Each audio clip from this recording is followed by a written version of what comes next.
Hello friend, CGPSC hand written notes के YouTube channel में आप सभी का बहुत बहुत स्वागत है। चलेगा जो शिक्षक भर्ती अभी आगामी होने वाली है, साथ ही साथ अभी सीजी टेट का जो एग्ज़ाम आने वाला फरवरी में, आप सभी लगातार उसका प्रैक्टिस शुरू कर दिए होंगे।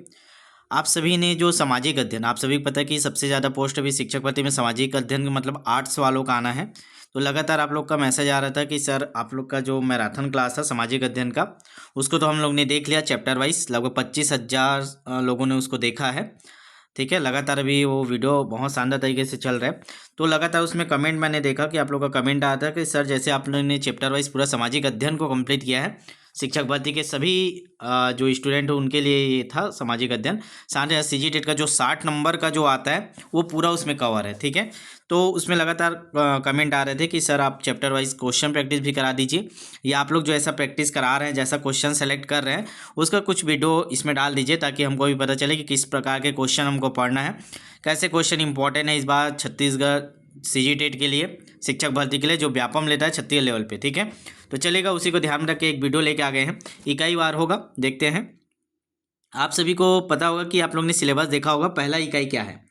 तो सामाजिक अध्ययन का जो पहला इकाई है, या सीजी टेट में जो 60 नंबर का आता है उसमें पहला इकाई है भारतीय समाज करके। ठीक है, तो उसके क्वेश्चन देख लेते हैं। चलेगा, आप लोग लाइव ऑन कर लीजिए लाइव चैट को, उसमें आप लोग आंसर देते जाइएगा। ठीक है, लाइव चैट ऑन कर लीजिएगा, उसी में आंसर दीजिएगा, साथ साथ आपको लेके चलना है।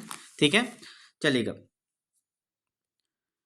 और आप लोग ने वो वीडियो नहीं देखा होगा मैराथन क्लास वाला, तो देख लीजिएगा, सामाजिक अध्ययन का पूरा सिलेबस उसमें हम लोग चैप्टर वाइज कवर किए थे। ठीक है, 3-4 घंटे का वो वीडियो है, पूरा 60 अंक का उसमें कवर करने की कोशिश किए थे, कुछ चैप्टर बचे हुए थे उसको आगे करा देंगे। ठीक है, तो चलिए इकाई 1 के जो सिलेक्टेड क्वेश्चन है वो हम आपको करा रहे हैं। चलिए, स्क्रीन पर पहला प्रश्न आपको दिखाई दे रहा है, ध्यान रखेंगे, लाइव चैट ऑन कर लीजिएगा, उसी में आप पहला प्रश्न का आंसर, पहला ए, दो सेकेंड का बी, ऐसे टाइप का आप देते जाइएगा। ठीक है, जैसे पहले हम लोग करते थे लाइव टेस्ट इसका। चलिएगा, इकाई 1 का पहला प्रश्न लेते हैं। सामाजिक अध्ययन का शिक्षण किया जाता है, सामाजिक अध्ययन का शिक्षण मतलब किस स्तर पर किया जाता है। क्वेश्चन पूछा कि सामाजिक अध्ययन का शिक्षण किस स्तर पर किया जाता है, माध्यमिक स्तर पर, उच्च माध्यमिक स्तर पर, स्नातक स्तर पर, उपरोक्त सभी। चलिए जल्दी से कमेंट करेंगे आप लोग, लाइव चैट खोल लीजिएगा, कमेंट में नहीं करिए, कमेंट के बगल को में लाइव चैट का ऑप्शन रहता है उसमें जाके करिएगा। ठीक है, चलिए जल्दी बताएंगे। तो आप सभी को पता है, अगर आपने डीएड बीएड अच्छे से किया होगा तो आप सभी को पता है कि सामाजिक अध्ययन का जो अध्ययन है वो माध्यमिक स्तर पर स्टार्ट होता है। तो इसका सही आंसर हो जाएगा ऑप्शन नंबर ए, माध्यमिक स्तर पर सामाजिक अध्ययन का जो शिक्षण है वो स्टार्ट किया जाता है। ठीक है, चलिए सेकंड क्वेश्चन पे आ रहे हैं, स्क्रीन पे आपको सेकंड क्वेश्चन दिखाई दे रहा है, जल्दी जल्दी कमेंट करेंगे सभी लोग, और 9 PM पे जुड़ जाया करिए, कुछ ना कुछ क्लास आपके अब रेगुलर होंगे। ठीक है, सामाजिक अध्ययन की पाठ्य पुस्तक किसके अनुरूप होनी चाहिए। तो जो सामाजिक अध्ययन के पाठ्य पुस्तक है जो 6वीं से स्टार्ट होता है वो किसके अनुरूप होने चाहिए, लेखक के अनुरूप होने चाहिए, शिक्षक के अनुरूप होने चाहिए, या विद्यार्थी के, या सरकार के। चलिए जल्दी कमेंट करेंगे, दूसरा का आंसर क्या होगा। बिल्कुल सही जवाब ऑप्शन नंबर सी, विद्यार्थी के अनुरूप। तो ध्यान रखेंगे, जो सामाजिक अध्ययन की पाठ्य पुस्तक हो गए वो विद्यार्थियों के अनुरूप होना चाहिए। नई शिक्षा नीति भी बोलता है कि छात्र केंद्रित शिक्षा पर हमको फोकस करना है। ठीक है, चलेगा। क्वेश्चन नंबर तीसरा, सामाजिक अध्ययन के क्षेत्र के अंतर्गत निम्न में से किस तत्व का अध्ययन किया जाता है। तो सामाजिक अध्ययन के अंतर्गत हम लोग क्या चीज पढ़ते हैं। ऑप्शन नंबर पहला है समाज संबंधी अध्ययन, दूसरा है मानवीय संबंधों का अध्ययन, तीसरा है नागरिकता की शिक्षा, चौथा है उपयुक्त सभी। चलिए जल्दी कमेंट करेंगे, सामाजिक अध्ययन के अंतर्गत हम लोग इस चारों क्षेत्र में से किस क्षेत्र का अध्ययन करते हैं। बढ़िया बढ़िया क्वेश्चन है, बहुत शानदार क्वेश्चन है। पिछले सारे क्वेश्चन हम लोग कराए थे, और बहुत सारे इसमें से क्वेश्चन डायरेक्ट आए थे, या थोड़ा सा जो ऑप्शन उसको चेंज करके आए हुए थे। ठीक है, उन्हीं में से फिल्टर करके इस बार फिर आपको मैं करा रहा हूँ, जो इंपॉर्टेंट है उसको हटा दिया, बीच बीच से आपको गैप मिलेगा क्वेश्चन। ठीक है, चलिए जल्दी बताएंगे, सामाजिक अध्ययन के क्षेत्र के अंतर्गत क्या चीज़ पढ़ते हैं हम लोग, किसका अध्ययन करते हैं। तो इसका सही आंसर हो जाएगा ऑप्शन नंबर डी, उपयुक्त सभी। समाज संबंधी अध्ययन भी हम करते हैं, मानवीय संबंधों का अध्ययन भी हम करते हैं, नागरिकता की शिक्षा नागरिक शास्त्र जब होता है। ठीक है, तो इसका सही आंसर होगा ऑप्शन नंबर डी। लास्ट में आप लोग काउंट करते जाइएगा कितने क्वेश्चन सही हुए, आप लोग लास्ट में कमेंट करके जरूर बताइएगा। ठीक है, और आप लोग अच्छा रिस्पॉन्स रहेगा तो अगला इकाई का भी हम लोग क्वेश्चन लेके आएंगे। ठीक है, चलिए पहला इकाई का कर रहे हैं, ध्यान रखेंगे पहला इकाई के आप सिलेबस देख के पढ़ा करें, भारतीय समाज। ठीक है, उसी को हम लोग लेके चल रहे हैं। क्वेश्चन नंबर 5वां, निम्नलिखित में कौन सी परिस्थितियां भारतीय समाज में संस्कृतिकरण को बढ़ावा देने में सहायक सिद्ध हुई है। देखिए क्वेश्चन बड़ा बड़ा आएगा तो आपको ध्यान से पढ़ना पड़ेगा। संस्कृतिकरण की बात की है, संस्कृतिकरण। ठीक है, भारतीय समाज में संस्कृतिकरण को बढ़ावा देने के लिए इनमें से क्या सहायक सिद्ध हुई है? ऑप्शन नंबर पहला है गौड़ परंपराओं का बढ़ता प्रभाव, जाति के परंपरागत नियमों का बढ़ता प्रभाव, अगला है धर्मनिरपेक्ष राजनीति व्यवस्था, और ऑप्शन नंबर डी है संस्कृति की शिक्षा। तो बताइए संस्कृतिकरण को क्या बढ़ावा दे रहा है समाज में? चारों ऑप्शन आपके सामने है। इसी प्रकार के क्वेश्चन अभी आ रहे हैं, नए लेवल के क्वेश्चन आ रहे हैं, डायरेक्ट फैक्ट वाले आपको क्वेश्चन नहीं मिलेगा। इसे मैं बार बार बोल रहा हूँ, क्वेश्चन प्रैक्टिस जरूर कीजिए। आप चाह रहे कि एक बार में सीजी टेट क्लियर करना, तो आज ही हमारा जो नंबर है मैं बता देता हूँ, नंबर स्क्रीनशॉट ले लीजिए 75 83 86 44 61। स्क्रीन पे आपको नंबर दिखाई दे रहा है, स्क्रीनशॉट लेकर रखिए। क्लास के बाद आप इसमें मैसेज करके प्रैक्टिस से जरूर जुड़िए। एक एक चैप्टर वाइज हम लोग पूरा 150 नंबर का जो आपका पूरा सिलेबस है उसको पूरा एक एक चैप्टर वाइज हम लोग करा रहे हैं। इतना सारा प्रैक्टिस करा देंगे आपका पेपर तक। शिक्षक भर्ती वाले तो बिंदास होकर जुड़िए, आज से लेकर जब तक पेपर नहीं होगा, जितने बार सिलेबस हो जाए हम लोग कंटिन्यू प्रतिदिन आपको करा रहे हैं। चलिए जल्दी इसका आंसर बताएंगे, कमेंट करें लाइव चैट में। बिल्कुल सही जवाब है ऑप्शन में से धर्मनिरपेक्ष राजनीतिक व्यवस्था। आप सभी को पता है कि संविधान में हमारे जो देश के अंतर्गत धर्मनिरपेक्ष राज्य की स्थापना करने की बात की है कि राज्य का कोई भी धर्म नहीं होगा, सभी धर्मों का समान रूप से देखा जाएगा, सभी को अवसर दिया जाएगा। तो ऑप्शन नंबर सी है धर्मनिरपेक्ष राजनीतिक व्यवस्था। ठीक है, यहाँ जो राजनीतिक व्यवस्था है जैसा आप देखते हैं संविधान में, वो धर्मनिरपेक्ष की ओर है। तो ऑप्शन नंबर सी इसका सही आंसर होगा। ठीक है, जाति वाति नहीं आएगा भाई, देख ले, जातिगत भेदभाव आपको करना ही नहीं है, ये सारे निगेटिव ऑप्शन है। ठीक है, चलिएगा आगे बढ़ते हैं। क्वेश्चन नंबर 6 आपके स्क्रीन पर दिखाई दे रहा है। किसने कहा कि समाज संघर्ष पर विजयी प्राप्त हुआ है? मतलब किसने कहा है कि जो समाज है वो संघर्ष पर विजयी प्राप्त हुआ है? Option number A Johnson, option B Green, option C Ballard, Bogard भी बोला जाता है, बोगार्ड है, ऑप्शन डी मैकाइवर। चलिए चारों ऑप्शन आपके सामने हैं, जल्दी से कमेंट करेंगे। लास्ट में आपको बताना भी है ना, अपना नाम के साथ लिखिएगा कितना क्वेश्चन सही हुआ। किसने कहा कि समाज संघर्ष पर विजयी प्राप्त किया हुआ सहयोग है? तो किसने कहा था? ऐसे क्वेश्चनों को आप स्क्रीनशॉट लेके रखिएगा। इसका सही आंसर हो जाएगा ऑप्शन नंबर डी मैकाइवर। याद रखेंगे, मैकाइवर ने कहा था कि समाज है वो संघर्ष पर विजयी प्राप्त किया हुआ सहयोग है। ठीक है, चलिए अगले प्रश्न की ओर आगे बढ़ते हैं। स्क्रीन पे आपको अगला प्रश्न दिखाई दे रहा है। निम्नलिखित में कौन समाजशास्त्री नहीं है? मैं आपको बोला था कि छोटे छोटे क्वेश्चन बनते हैं जिसको आप लोग ध्यान नहीं देते। मैं आपको थ्योरी भी ऐसा पढ़ाता हूँ ताकि आप उस क्वेश्चन बना पाए थ्योरी से। आप कोई भी बुक पढ़ रहे हैं, कहीं भी कोचिंग का नोट्स पढ़ रहे हैं, बहुत अच्छी बात है, लेकिन पढ़ते पढ़ते उससे क्वेश्चन निकालना सीखिए। ठीक है, चलिए तो निम्न में से कौन सा समाजशास्त्री नहीं है? अगस्त काम्ट, मैकाइवर, G.S. ध्रुवे, डाल्विन। बताएंगे इसमें से कौन सा समाजशास्त्री नहीं है, जल्दी बताएंगे। बिल्कुल सही जवाब ऑप्शन नंबर डी डार्विन नहीं है, क्योंकि ये तो वो था आपका जीव विज्ञान में डार्विन का सिद्धांत पढ़ते हो ना, तो ये समाजशास्त्री नहीं है, ये जीव विज्ञान के वैज्ञानिक थे। बाकी अगस्त काम्ट ये आपके समाजशास्त्री हैं, मैकाइवर आपके समाजशास्त्री है, G.S. ध्रुवे ये भी आपके समाजशास्त्री, तीनों नाम याद रखेंगे। अगला बार पूछ सकता है कि कौन सा समाजशास्त्री है करके, और 3 नहीं दे देगा तो घुमा के क्वेश्चन कुछ भी पूछा जाता है, आपको बस दिमाग एक्टिव करना है। जितना ज़्यादा क्वेश्चन आप लोग प्रैक्टिस करते जाएंगे आपका दिमाग एक्टिव होगा कि हमको ध्यान क्या क्या रखना है। ठीक है, चलिए क्वेश्चन नंबर 9 आपको स्क्रीन पर दिखाई दे रहा है। प्राचीन भारतीय समाज कितने वर्गों में विभाजित है? ध्यान रखेंगे, इकाई 1 का हम लोग प्रैक्टिस आपको करा रहा हूँ। इकाई 1 चैप्टर का नाम क्या है? भारतीय समाज। चाहे आप सीजी टेट की तैयारी कर रहे हो, चाहे आप सहायक शिक्षक की तैयारी कर रहे हो, चाहे आप शिक्षक की तैयारी कर रहे हो, आर्ट वाले हो चाहे साइंस वाले, आपको पढ़ना ही पड़ेगा भारतीय समाज। ठीक है, चलिए बताएंगे प्राचीन भारतीय समाज कितने वर्गों में बटा हुआ है? 3, 4, 5, 2। चलिए जल्दी कमेंट करेंगे। तो कितने वर्गों में बांटा हुआ है? 4। ठीक है, ये मैं आपको डिटेल पढ़ा चुका हूँ, आप वीडियो देख लीजिएगा 4 कौन कौन से हैं। ठीक है, चलिए भारतीय प्राचीन समाज कितने वर्गों में बटा है? तो 4 याद रखेंगे। चलिए अगला क्वेश्चन आपके स्क्रीन पे है। भारतीय समाज में उपनिवेशवादी शासन के क्या कारण थे? तो आपको बताना है भारतीय समाज में जो उपनिवेशवादी शासन लागू हुआ था उसके क्या कारण थे। सारी चीज़ें हम लोग कवर करते हुए चले हैं। चलिए बताएंगे, राजनीतिक अस्थिरता, सांस्कृतिक विभिन्नता, जातिवाद, क्षेत्रीय तनाव। बताइए उपनिवेशवादी शासन क्यों आया था, क्या कारण था उपनिवेशवादी? आपके सिलेबस के ही सारे क्वेश्चन हैं, सीजी टेट के लिए लेवल के हैं, छत्तीसगढ़ में व्यापक लेवल के क्वेश्चन हैं। इसी प्रकार के नए क्वेश्चन आपको देखने को मिलेंगे। अब आपको समझ में आ रहा होगा, आप जहाँ से पढ़ रहे हैं वो आप इस लेवल के क्वेश्चन सॉल्व ही नहीं कर पा रहे हैं। ठीक है, चलिए जल्दी बताएंगे, इसका सही आंसर हो जाएगा ऑप्शन नंबर डी क्षेत्रीय तनाव। क्षेत्रीय तनाव के कारण एक दूसरे से हमेशा युद्ध होता था, उपनिवेशवाद के शासन आता है, ठीक है। इसको हम लोग डिटेल में आप कवर किए हैं, वीडियो जरूर देखिएगा। जो मैराथन क्लास 4 से 5 घंटे वाला एक अपलोड है, ठीक है। चलिएगा अगला देखते हैं। भारतीय समाज के इतिहास को कितने कालों में विभाजित किया है? हम लोग ने वहाँ पे भाग देखा था, प्रकार में देखा, या काल की बात की कितने काल में, 2, 3, 4, 5। चलिए जल्दी कमेंट करेंगे। क्वेश्चन नंबर 11वां नंबर के साथ कमेंट कीजिए। 11 के ए आएगा, बी आएगा, सी आएगा, क्या आएगा, जल्दी बताएंगे। कितने काल में बांटा गया है इतिहास को? आप सभी को पता है 3 काल में हम लोग पढ़ते हैं, प्राचीन काल, मध्यकाल और आधुनिक काल। तो ऑप्शन नंबर बी हो जाएगा 3, ठीक है। ऑप्शन नंबर बी इसका सही आंसर है, 11 का बी।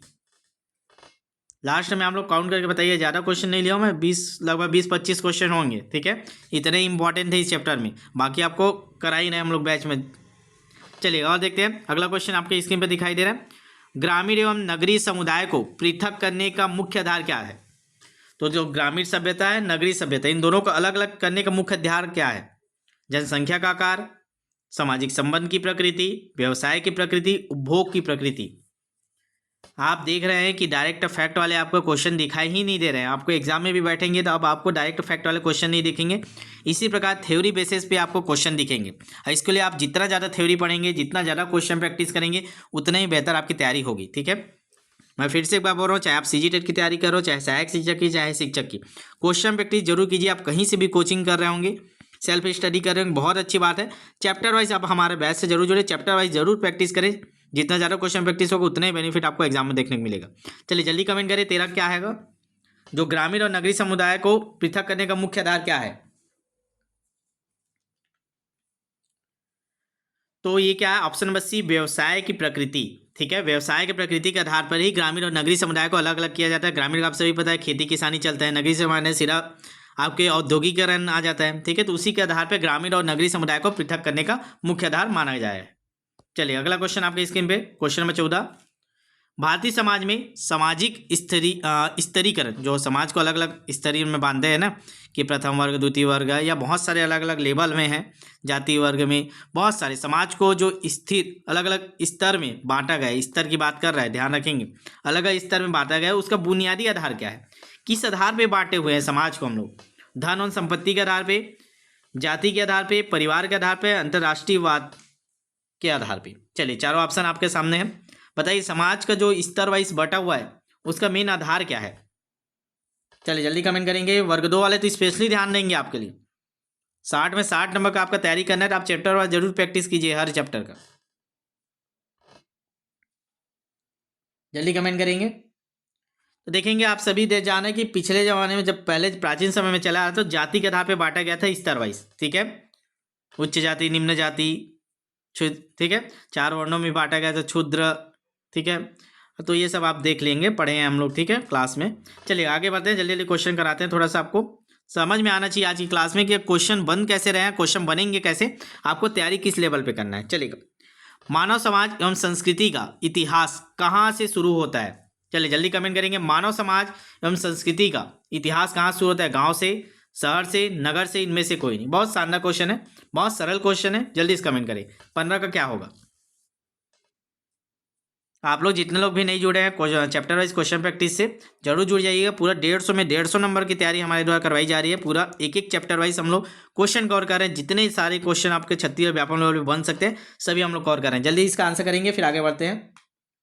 बिल्कुल, गाँव के आधार पर। तो जो मानव समाज में संस्कृति का इतिहास कहाँ से प्रारंभ हुआ है? तो गाँव से स्टार्ट हुआ है, आप सभी को पता है।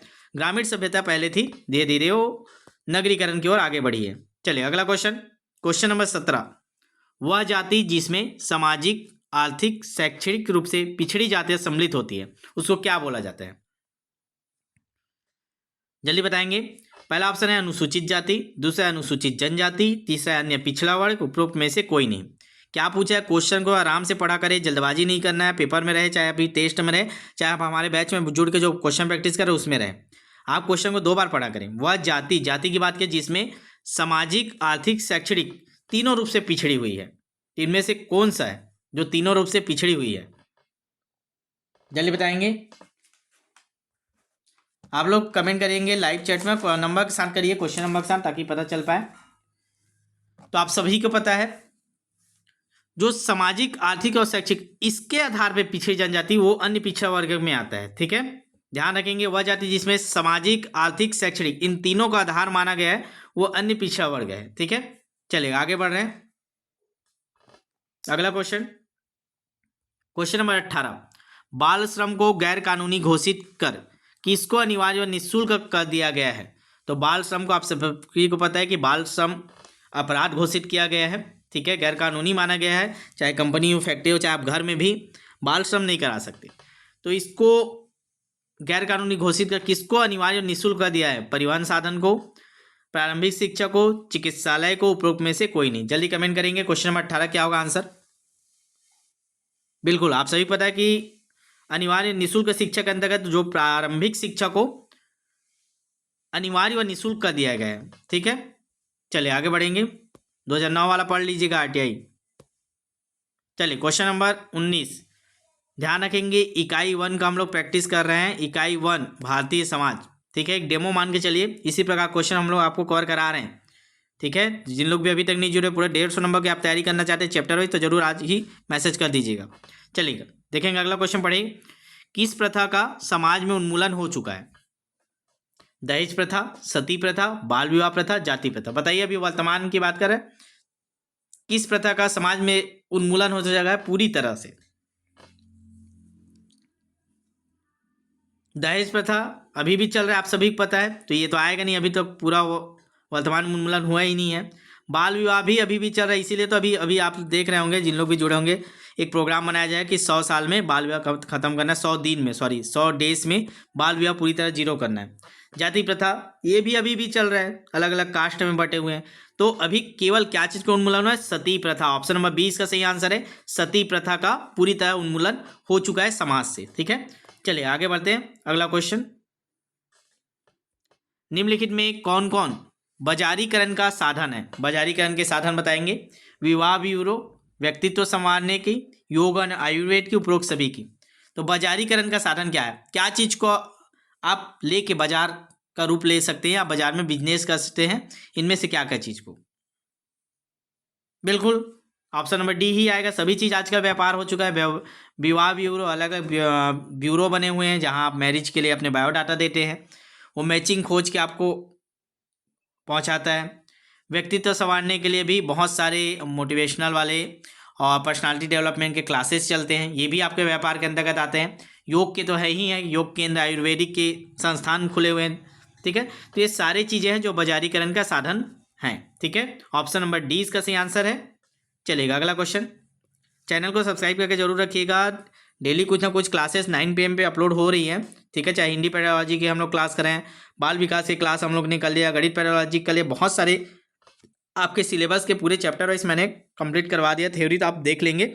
चैनल को सब्सक्राइब करके रखेंगे ताकि आपको क्लास मिलते रहे। चलिए अगला क्वेश्चन स्क्रीन पे आ चुका है, जल्दी से पढ़ेंगे।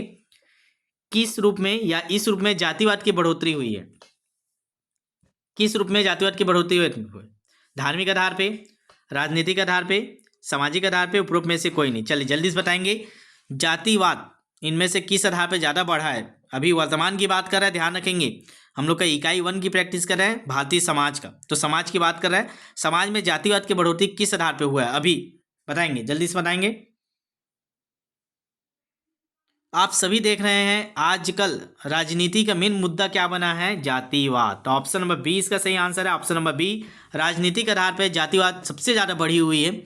आज कोई निम्न वर्ग से खड़ा हो रहा है तो निम्न वर्ग का वोट पाने के लिए उन पर मानसिक रूप से आप दबाव डालते हैं। बहुत सारे ये चीज़ें आप समझ पा रहे होंगे, यहाँ पे ज़्यादा बोलना ठीक नहीं है। आप जान रहे हैं कि जातिवाद की बढ़ोतरी किस कारण हुई है? ऑप्शन नंबर बी, राजनीतिक आधार पर। ठीक है, चलिए अगले क्वेश्चन को आगे बढ़ते हैं। ऑप्शन नंबर बी, निम्नलिखित में से सामाजिक समूह का लक्ष्य कौन सा है? सामाजिक समूह आप लोग बनाते हैं, समाज की बात कर रहा है, समाज का मुख्य लक्ष्य क्या है? सामाजिक समूह, समाज, इसका मुख्य लक्ष्य क्या है? ऑप्शन ए सदस्यता, ऑप्शन बी समानता, ऑप्शन सी अनिवार्य सदस्यता, ऑप्शन डी आदान प्रदान के संबंध में। तो अब बताइए सामाजिक समूह का निर्माण क्यों किया गया है? समाज में एक समूह क्यों बनाया जाता है? जल्दी से कमेंट करेंगे। क्वेश्चन नंबर 22, 2-3 क्वेश्चन और करते हैं। इसी प्रकार अगर आप चाह रहे हैं कि हर चैप्टर का पूरे 150 नंबर का प्रैक्टिस करना, तो ज़रूर मैसेज करके जुड़ जाइएगा। प्रैक्टिस जरूर कीजिए एक एक चैप्टर वाइज, ताकि कोई भी कमी ना रहे आपकी तैयारी में। चलिए जल्दी बताएंगे। चलिए तो देखेंगे ये क्वेश्चन को स्टार लगा लीजिएगा, विलोपित भी हुआ था ये क्वेश्चन। ऑप्शन ए लिया गया था इसका आंसर सदस्यता। निम्नलिखित में सामाजिक समूह का लक्ष्य कौन सा है? सदस्यता ग्रहण करना। लेकिन ये आदान प्रदान के संबंध में भी आता है, याद रखेंगे। सामाजिक समूह का लक्ष्य कौन सा है? तो आदान प्रदान, एक दूसरे के सहयोग करना, ठीक है। तो इसका आंसर आपको कई जगह सदस्यता भी दिखा जाएगा, ये भी दिखा जाएगा। तो इस क्वेश्चन को स्टार लगा कर रखिए, अपने विवेक से आपको आंसर लगाना है। आप सभी जाने अप्रोप्रिएट, ये दिख रहा है आदान प्रदान एक दूसरे का सामाजिक समूह का लक्ष्य होता है, ठीक है। चलिएगा आगे देखते हैं। क्वेश्चन नंबर 23, निम्नलिखित में कौन सा एक समूह रक्त संबंध पर आधारित है? तो रक्त संबंध पे कौन सा समूह आधारित होता है? परिवार, क्रीड़ा समूह, पड़ोस या श्रोता समूह। बहुत सरल क्वेश्चन है, क्योंकि आपके सिलेबस में सी-टेट के सिलेबस में परिवार अलग से दिया हुआ है। इसमें आपको समाज के अंतर्गत परिवार पढ़ना पड़ता है सारी चीज़ें वही, चाहे आप सी-टेट की तैयारी करें, चाहे आप सी-जी-टेट की तैयारी करें, चाहे आप सहायक शिक्षक की तैयारी करें, चाहे शिक्षक, आपको पढ़ना वही चीज़ है, सेम लेवल है, कोई ऊपर नीचे नहीं है। ध्यान रखेंगे इस बात को, ठीक है। आप मान के चलिए आप 1 का तैयारी कर रहे हैं, सभी की तैयारी कर रहे हैं, वर्ग 3 का, वर्ग 2 का, सी-जी-टेट का, सभी की तैयारी समान रूप से होती है। चलिए इसका सही आंसर है, रक्त समूह की बात करें तो परिवार ही आएगा, ऑप्शन नंबर ए इसका सही आंसर है। चलिए लास्ट टाइम आप लोग जरूर कमेंट करके बताइएगा कितने क्वेश्चन आपके सही हुए, और बोलेंगे तो अगला इकाई का भी क्वेश्चन कल लेके आ जाएंगे। समाज में क्या पाया जाता है? केवल सहयोग की भावना, केवल संघर्ष, सहयोग एवं संघर्ष दोनों, उपरोक्त में से कोई नहीं। बताइए। इकाई 1 भारतीय समाज के क्वेश्चन हम लोग कर रहे हैं, तो समाज पे जितने भी क्वेश्चन बन सकते हैं सारे मैं आपको करा रहा हूँ। समाज में क्या पाया जाता है, जल्दी बताएंगे आप, क्या इसका सही आंसर होगा? बिल्कुल ऑप्शन नंबर सी, सहयोग एवं संघर्ष दोनों पाए जाते हैं। तो ऑप्शन नंबर सी इसका सही आंसर है, सहयोग एवं संघर्ष। चलिएगा 25वां क्वेश्चन, लास्ट क्वेश्चन है, 25 क्वेश्चन लिए थे इस चैप्टर के, बाकी आपको करा ही रहे हैं हम लोग। चलिए, निम्नांकित तथ्यों का कौन सा समूह सांस्कृतिक पर्यावरण से संबंधित माना जाएगा? ध्यान रखेंगे, क्वेश्चन को ध्यान से पढ़ा करें। मैं बार बार बोल रहा हूँ आपको, जल्दबाजी नहीं करना है, पर्याप्त समय रहता है, चाहे एग्जाम में हो चाहे यहाँ। सांस्कृतिक पर्यावरण की बात कर रहा है, पर्यावरण कई प्रकार के होते हैं, उसमें सांस्कृतिक पर्यावरण की बात किया है, तो आपको बताना है उसके अंतर्गत हम लोग क्या पढ़ते हैं, ठीक है। पेड़ पौधा ही पर्यावरण नहीं होता है, उसके अंतर्गत बहुत सारे अलग अलग कैटेगरी में बांटा गया पर्यावरण को, तो सांस्कृतिक पर्यावरण की बात किया गया। ऑप्शन नंबर ए है प्रथाएं, संस्कार, प्रौद्योगिकी। ऑप्शन नंबर बी है लोक कथाएं, कलात्मक वस्तुएं। ऑप्शन नंबर सी है कानून, विश्वास, नैतिक नियम। ऑप्शन नंबर डी है पृथ्वी, आकाश, जल। तो आपको बनाना है सांस्कृतिक पर्यावरण। सांस्कृतिक पर्यावरण संबंधित कौन सा सही आंसर, जल्दी बताएंगे कौन सा क्षेत्र इसके अंतर्गत पढ़ा जाता है। लास्ट क्वेश्चन है, जल्दी से कमेंट करें लाइव चैट में, और इसके बाद आप अपना कमेंट जरूर करिएगा कि आपके कितने क्वेश्चन सही हुए, और अगला इकाई का क्वेश्चन आपको चाहिए यूट्यूब पे तो जरूर कमेंट करिएगा। ज़्यादा से ज़्यादा वीडियो को शेयर करिएगा, चैनल को सब्सक्राइब करिए, ताकि इसी प्रकार इसमें भी हम लोग जितना ज़्यादा करवा पा रहे हैं। आपको पता है निःशुल्क क्लासेस होती है, जितने भी यूट्यूब में क्लास चल रहे हैं, जितने भी हमारे द्वारा पढ़ाया जा रहा है, वो पैड बेस में नहीं बेचा जाता। सभी चीज़ें, जितने भी चीज़ें हैं, आपकी क्लासेस हैं, प्रैक्टिस है, सारे आपके निःशुल्क आपके यूट्यूब के माध्यम से हम आपको करा रहे हैं, ठीक है।